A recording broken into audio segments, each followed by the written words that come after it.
À Sofia, jeudi soir, les joueurs du LOSC ont arraché un match nul inespéré 2-2 en Europa League. Sofia a ouvert le score dès la 11e minute. Desmélo ensuite rectifié à la 35e minute sur un corner tiré par Obraniak.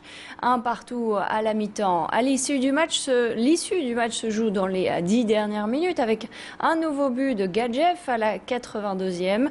Et puis pendant 6 minutes, les supporters bulgares se croit victorieux jusqu'au bout quand Ivanov finit par marquer contre son camp. Avec 5 points, Lille reste à la 2e place du classement du groupe C derrière le Sporting Portugal à 9 points. Le Sporting qui a perdu hier contre la Gantoise 3-1.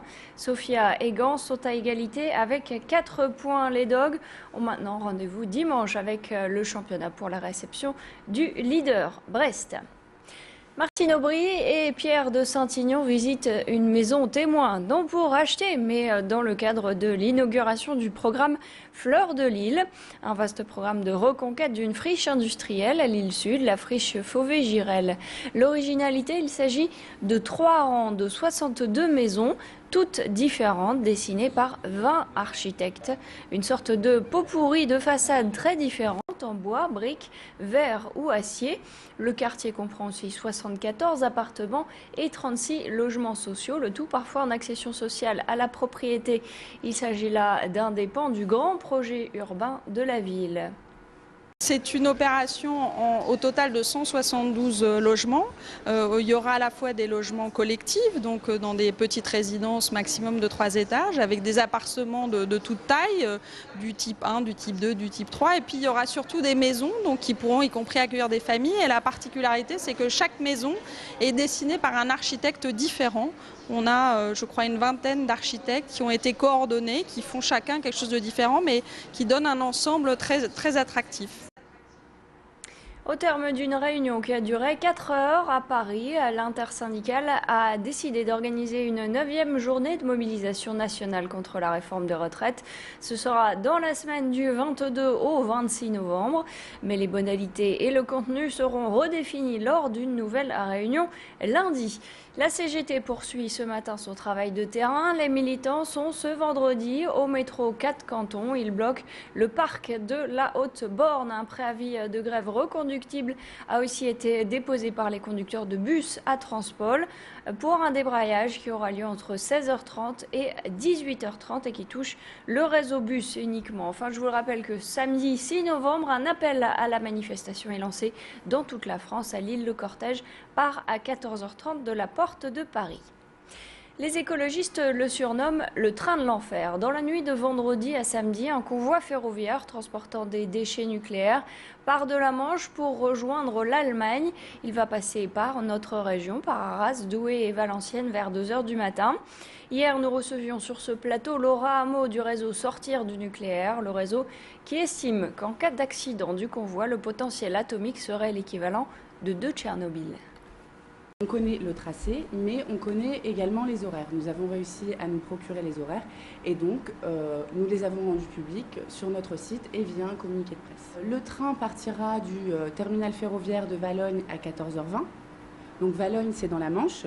Et ensuite, il va traverser les différentes régions jusqu'à Strasbourg. Donc il va passer par certaines grandes villes. Je vais plutôt vous parler en termes de villes. Il va passer par Caen, il va passer à proximité de Rouen. Il passera également à proximité d'Amiens, d'Arras, de Strasbourg et de Metz. Le corps d'un homme d'une trentaine d'années a été retrouvé hier matin derrière le conseil régional à Lille. Originaire d'Île-de-France, il s'agirait peut-être d'un accident. Il aurait tenté d'escalader une grille. La bandoulière de son sac se serait prise dans le haut de la grille. Il se serait retrouvé pendu par accident. Les élus communautaires adoptent cet après-midi la délégation de services publics sur les transports en commun pour les années 2011 à 2017. C'est Keolis qui sera responsable de l'offre. Dans son projet, il est prévu la rénovation du tramway, le doublement du métro, la mise en place d'un 2e plan bus et surtout l'arrivée de vélos en libre service, 10 000 répartis dans 210 stations. Selon le principe déjà connu dans d'autres villes, on pourra emprunter gratuitement pendant 30 minutes un vélo. Ensuite, il vous coûte 1 € par heure supplémentaire. Le projet a été présenté hier à la presse par Éric Quiquet.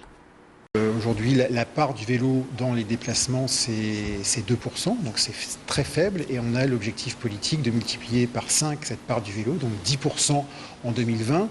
Donc le VLS, le VLD, c'est une des réponses, mais là, après, on travaille sur la réponse principale, c'est poursuivre les aménagements des pistes cyclables et puis du stationnement des vélos. Donc l'idée à travers le VLS et le VLD, c'est de permettre aux habitants de ressortir leur vélo pour qu'ils l'utilisent et que ce soit agréable et sécurisé. Ça reste un enjeu, mais on y travaille. Le VLS étant le vélo en libre service et le VLD, le vélo en location longue durée. 20 000 licenciés en moins dans le football dans la région à la rentrée. Pour le district et les clubs, il y a de quoi s'inquiéter. Parmi les raisons, on invoque un effet Coupe du Monde, image désastreuse du sport véhiculée par les professionnels. Seulement, les clubs n'y voient pas la seule raison. La baisse touche surtout les 17-18 ans. Moins d'entraîneurs et peu d'envie de s'investir le dimanche sont les raisons invoquées dans ce club de Lille, Louvière-Pellevoisin. Mais chez ceux qui sont restés, peu d'effet Coupe du Monde. Regardez. De notre nation, de notre pays, ça touche en tant que footballeur.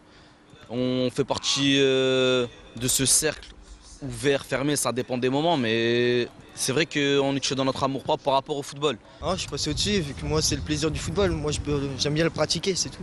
Regarder aussi c'est bien, mais... Je suis concernée par rapport au fait que ce soit l'équipe de France, mais ça ne m'a pas concernée dans mon jeu à moi, c'est pas pour ça que je vais arrêter le foot ou quoi que ce soit. 7h07, c'est la fin de ce flash. Merci de l'avoir suivi.